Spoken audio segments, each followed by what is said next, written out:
Tony, wake up. Wake up, she said. Your mother's in pain. I jumped up straight away. But as soon as I entered that room, I was so lost, confused. I didn't even know what to do. I overheard the emergency services say there may be a delay, and then maybe 45 minutes before our ambulance is on the... I couldn't even find the breath to explain to them we might not have that much time left. But what difference would that make? This ain't their mother suffering. I was filled with so much anger I had to let out, but the more my mother cried and screamed, I had to get out because I couldn't let her see me like this. For the past month, I'm the one she's been relying on because nobody in her life cares as much. So I took the responsibility as her eldest son, but as I left the room in search of peace and tranquility, I noticed every word disappeared from my vocabulary. But somehow, that was the first time I'd prayed in a week. I didn't even have the strength to get on my knees, but then I opened my Bible. The Psalms of David spoke for me. Yeah, that 23rd chapter brought hope to me, and as I read, I overheard the conversations my mother was having. She was telling her aunt how she loves me, but she wants me to leave because she can't bear to see me, see her like this.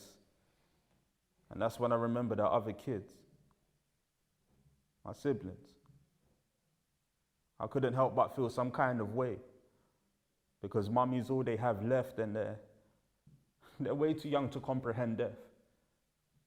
So now I hear everyone claim that they're here as a friend, but I'm still afraid of speaking to them in case I open up and never see them again.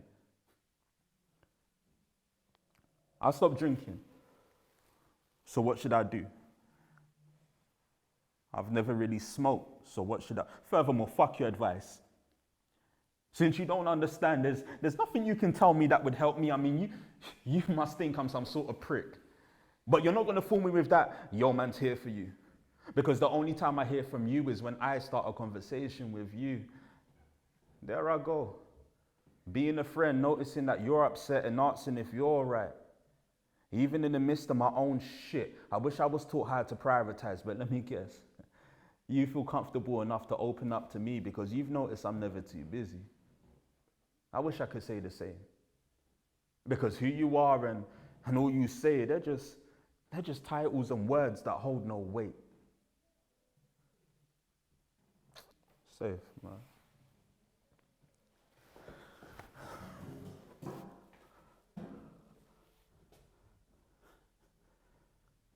You should never throw stones at a glass house. Now you've been hit. You're left really broke. The pain emerges. You pick up the phone. You dial 3 digits and hear a busy tone. How ironic. They need you, you're there. Return the favor.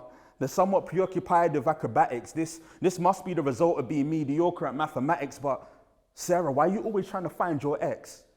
Don't you know that all those numbers in your brackets won't keep things cracking?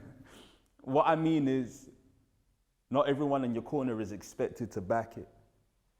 Because some people like the image or the titles that come with it. So don't mind bearing the name without putting the work that comes with it. So now my mother looks at me and wonders why I'm distressed. She can never understand. I'm emotionally distressed. You know when you no longer have the lungs to cry for help because you feel as though you've casted too many burdens onto someone else. Because that one person who I thought could rescue me eventually turned to me and informed me they can no longer help me. I mean, have I depressed? Because now I don't know where to start. And the battery seems dead. And unfortunately, the garage was always closed on the weekends. I'm left with nowhere to park my thoughts.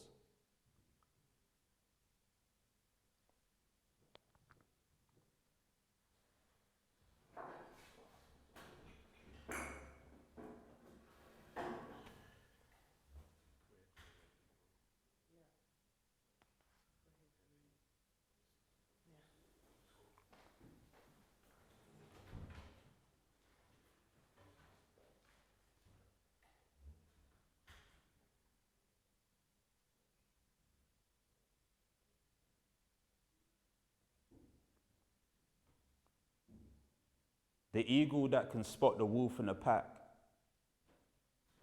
that's an eagle with vision. The eagle who many consider as high and mighty. But for me, an eagle who listens, a rare breed. You can never find a bird like this. One who's willing to put it all on the line, a bird that likes risks. Because I was the guy that knew everyone's weakness, but God knows how many times I took the piss. See, I want no free willy. I just learned how to control things. To my family members, my state of being remained a mystery, and to my friends, my brain was way too complex for them to begin to comprehend. So for the sake of socialization, very few kept wolves as pets. So for part of my life, I was the known guy, but not known as friend.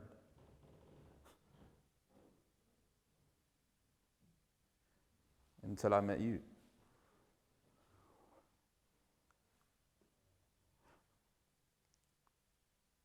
Sorry, for so long, nothing's been making sense until now. And I feel like I've been carrying this burden, and I've wanted to let it go, but I didn't know when the right time was. I think the right time is now. There's something I need to tell you.